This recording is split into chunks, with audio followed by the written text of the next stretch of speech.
Hi friends, ಎಲ್ಲರೂ ಹೇಗಿದ್ದೀರಾ? ನಾನಿವತ್ತು ಚಿಕ್ಕಮಂಗ್ಳೂರು ಹೋಗೋಣ ಅಂತ ಹೇಳಿ ಬಸ್ಸಲ್ಲಿ ಹೊರಟಿದ್ದೆ. ಇದು ಫಸ್ಟ್ ಟೈಮ್ ಅಂದರೆ ನಾನು ಆಧಾರ್ ಕಾರ್ಡನ್ನು ಯೂಸ್ ಮಾಡಿಕೊಂಡು ಫಸ್ಟ್ ಟೈಮ್ ನಾನಿವತ್ತು ಹೋಗ್ತಾ ಇದ್ದೀನಿ. ಒನ್ ಡೇ ಆದರೂ ಆಧಾರ್ ಕಾರ್ಡ್ ಯೂಸ್ ಆಗಲಿ ಅಂದ್ಕೊಂಡು ಇವತ್ತು ನಾನು ಬಸ್ ಹತ್ತಿದ್ದೀನಿ.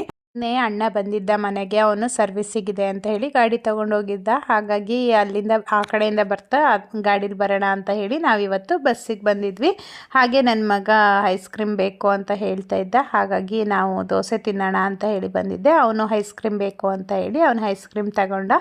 ನನ್ನ ಮಗಳು ಕೂಡ ಐಸ್ ಕ್ರೀಮ್ ತಿಂತಾ ಇದ್ರು. ನನ್ನ ಮಗನಿಗೆ ಐಸ್ ಕ್ರೀಮ್ ಒಂದು ಸಿಕ್ಕಿದ್ರೆ ಸಾಕು, ಇನ್ನೇನು ಬೇಡ.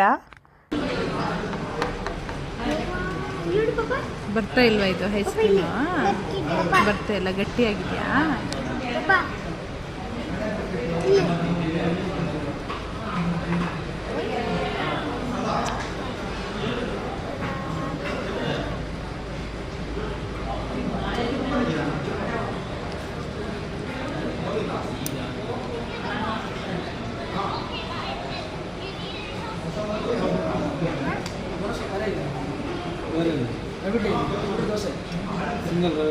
ಅವನು ಐಸ್ ಕ್ರೀಮ್ ತಿಂದು ಆಗೋಷ್ಟೊತ್ತಿಗೆ ನಾನು ದೋಸೆ ತಿನ್ನೋಣ ಅಂತ ಹೇಳ್ಕೊಂಡು ದೋಸೆ ತೊಗೊಂಡಿದ್ದೆ. ನನ್ನ ಮಗಳು ಅಷ್ಟೇ ದೋಸೆ ತೊಗೊಂಡು ಅಲ್ಲಿಂದ ದೋಸೆ ತಿನ್ಕೊಂಡು ನಮ್ಮ ಅಣ್ಣ ಇನ್ನೊಂದು ಅರ್ಧ ಗಂಟೆ ಆಗುತ್ತೆ ಅಂತ ಹೇಳ್ದ. ಅದಕ್ಕೋಸ್ಕರ ಬಟ್ಟೆ ತೊಗೊಳ್ಳೋಣ ಅಂತ ಹೇಳಿ ಬಂದಿದ್ವಿ. ನಮ್ಮ ಮನೆಯವರು ಒಂದೆರಡು ಜೊತೆ ಬಟ್ಟೆ ಬೇಕು ಅಂತ ಹೇಳಿದರು. ಹಾಗಾಗಿ ಅಲ್ಲಿಂದ ಆಟೋದಲ್ಲಿ ಬಂದ್ವಿ. ಇಲ್ಲಿಗೆ ಆಟೋದಲ್ಲಿ ಎಷ್ಟು ತೊಗೊಳ್ರೋ ಗೊತ್ತಿಲ್ಲ, ನಾನು ಕೇಳಲಿಲ್ಲ.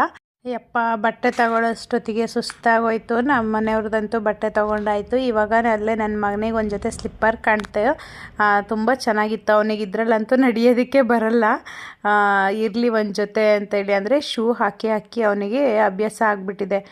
ಸ್ಲಿಪ್ಪರ್ ಹಾಕ್ಕೊಂಡು ನಡೆಯೋಕ್ಕೆ ಬರಲ್ಲ. ಹಾಗಾಗಿ ಸ್ವಲ್ಪ ಅಭ್ಯಾಸ ಆಗಲಿ ಅಂತ ಹೇಳಿ ಒಂದು ಜೊತೆ ಸ್ಲಿಪ್ಪರ್ ತಗೊಂಡ್ವಿ. ಇದನ್ನು ನೋಡಿ, ಇದು ಬೇಕು ಅಂತ ಹೇಳ್ಕೊಂಡು ಹಾಕ್ಕೊಂಡು ಟ್ರೈ ಮಾಡ್ತಾ ಇದ್ದ. ಆದರೆ ಅವನಿಗೆ ಕಂಡಿದ್ದೆಲ್ಲ ಬೇಕು, ಅಮ್ಮ ಅದು, ಅಮ್ಮ ಇದು ಅಂತ. ಈ ಸ್ಲಿಪ್ಪರ್ ನೋಡಿ ತುಂಬ ಚೆನ್ನಾಗಿತ್ತು. ಹಾಗೆ ಅಣ್ಣನು ಬಂದ, ಅವನು ನಮ್ಮ ದೊಡ್ಡಪ್ಪನಿಗೆ ಬಟ್ಟೆ ಬೇಕು ಅಂತ ಹೇಳಿ ಅವನು ಬಟ್ಟೆ ತಗೊಂಡ. ಅಷ್ಟೊತ್ತಿಗೆ ನನಗೊಂದು ಜೊತೆ ಶೂ ಬೇಕಿತ್ತು, ಅಲ್ಲೇ ಇತ್ತು. ಹಾಗಾಗಿ ತೊಗೊಂಡ್ವಿ. ಎಲ್ಲ ಒಂದೇ ಕಡೆ ಇದ್ದರೆ ಹೇಗೆ ಗೊತ್ತಾ, ಅದು ಬೇಕು ಇದು ಬೇಕು ಅಂತ ಅನಿಸ್ಬಿಡುತ್ತೆ.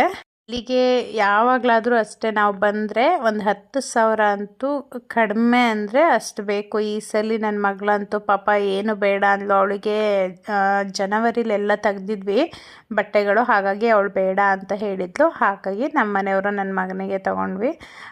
ನನಗೇನು ನಮ್ಮ ಶಾಪಲ್ಲೇ ಇರುತ್ತೆ ಅಲ್ವಾ, ಹಾಗಾಗಿ ನಾನೇನು ತೊಗೊಳ್ಳಲ್ಲ. ಯಾವುದಾದ್ರೂ ನೋಡಿ ಇಷ್ಟ ಆಯಿತು ಅಂತ ಹೇಳಿದರೆ ತೊಗೊಳ್ತೀನಿ. ಹಾಗೆ ನನ್ನ ಮಗಳು